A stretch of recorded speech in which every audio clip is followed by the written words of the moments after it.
বাংলাদেশের নিষিদ্ধ সংগঠন হিজবুত তাহরীর শীর্ষ এক নেতা, তাকে বানানো হয়েছে মেয়র। ঢাকা সিটি কর্পোরেশনের উত্তরের মেয়র মোহাম্মদ এজাজ সাহেব, তিনি নিষিদ্ধ সংগঠন হিজবুত তাহরীর শীর্ষ নেতা। এটা আসলে কোনো গালগপ্প নয়, ঘটনাটি সত্য। এই হিজবুত তাহরীর বাংলাদেশের প্রেক্ষাপটে কিন্তু একটি নিষিদ্ধ সংগঠন। আজকে আল জাজিরার অনুসন্ধানী সাংবাদিক জুলকারনাইন সায়ের তিনি ঘটনাটি সামনে এনেছেন। জুলকারনাইন সায়ের আজকে এই সংক্রান্ত একটি তথ্য তার সোশ্যাল মিডিয়াতে শেয়ার করেছেন এবং সেখানে তিনি বেশ কিছু গুরুত্বপূর্ণ তথ্য উপাত্ত অর্থাৎ ডকুমেন্টস তিনি কিন্তু সেখানে প্রকাশ করেছেন। ঢাকা উত্তর সিটি কর্পোরেশনের যে মেয়র মোহাম্মদ এজাজ, তিনি ছাত্র জীবনে শিবিরের রাজনীতির সাথে যুক্ত ছিলেন। এর পরবর্তীতে 2002 সালে তিনি যে নিষিদ্ধ সংগঠন হিজবুত তাহরীর, তার রাজনীতির সাথে তিনি জড়িয়ে পড়েন এবং এই হিজবুত তাহরীর করার কারণে, এই সংগঠনের সাথে যুক্ত হওয়ার কারণে কিন্তু পুলিশ তাকে দুইবার গ্রেপ্তারও করে। তিনি জেল খেটেছেন 2 বার।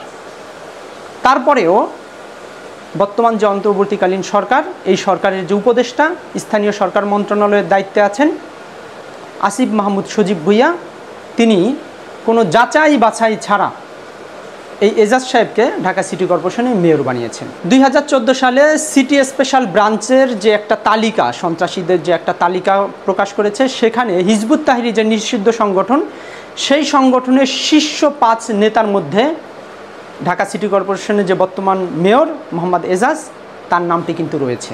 2014 সালে এই এজাজ সাহেব তিনি কিন্তু হিজবুত তাহরীর যে সংগঠনের প্রচারণা এবং অর্থায়ন, এই 2টা করার দায়ে কিন্তু তাকে সিটি পুলিশ কিন্তু তাকে গ্রেপ্তার করে এবং তিনি কিন্তু বিশেষ ক্ষমতা আইনে গ্রেপ্তার হওয়ার পরে তারপরে তিনি দীর্ঘদিন জেলে ছিলেন। জেলে থাকার পরে কিন্তু তিনি জেল থেকে বের হন, বের হয়ে আত্মগোপনে চলে যান। কিন্তু আত্মগোপনে গেলেও এজাজ কিন্তু হিজবুত তাহরীরের সাথে তার যে সম্পর্ক, সেই সম্পর্ক কিন্তু তিনি বজায় রাখেন এবং তিনি ওই সংগঠনের সাথে কিন্তু কাজ করেন। সবচেয়ে অবাক করা বিষয় হচ্ছে আসিফ মাহমুদ সজীব ভুইয়া, যিনি স্থানীয় সরকার মন্ত্রণালয়ের উপদেষ্টা হিসেবে আছেন। সজীব ভুইয়া যখন এজাজ সাহেবকে ঢাকা উত্তর সিটি কর্পোরেশনের মেয়র হিসেবে নিয়োগ দেন, তিনি কিন্তু কোনো নিরাপত্তা ছাড়পত্র নেননি। তিনি এটি কেন যাচাই করলেন না, এটা একটা প্রশ্ন।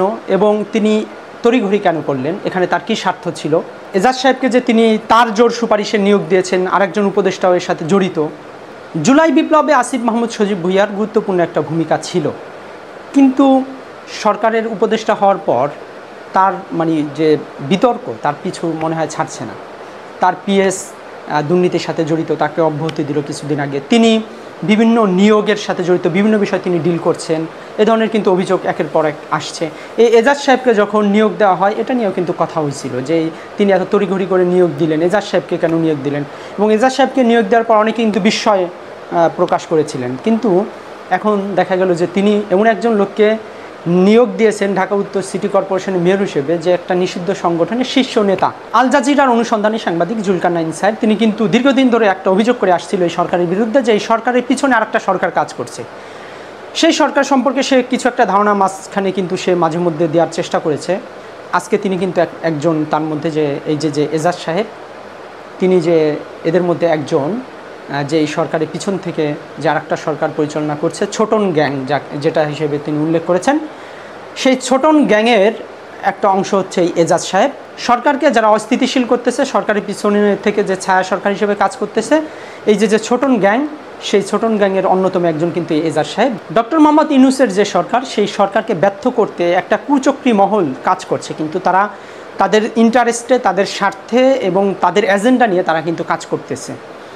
এটা আসলে বোঝা গিয়েছিল, কিন্তু সেটা চোখে আঙুল দিয়ে কিন্তু জুলকারনাইন সাহেব তিনি কিন্তু এটা প্রকাশ করেছেন এবং সামনে আরও অনেকের নাম আসবে, যেটি তিনি জানিয়েছেন।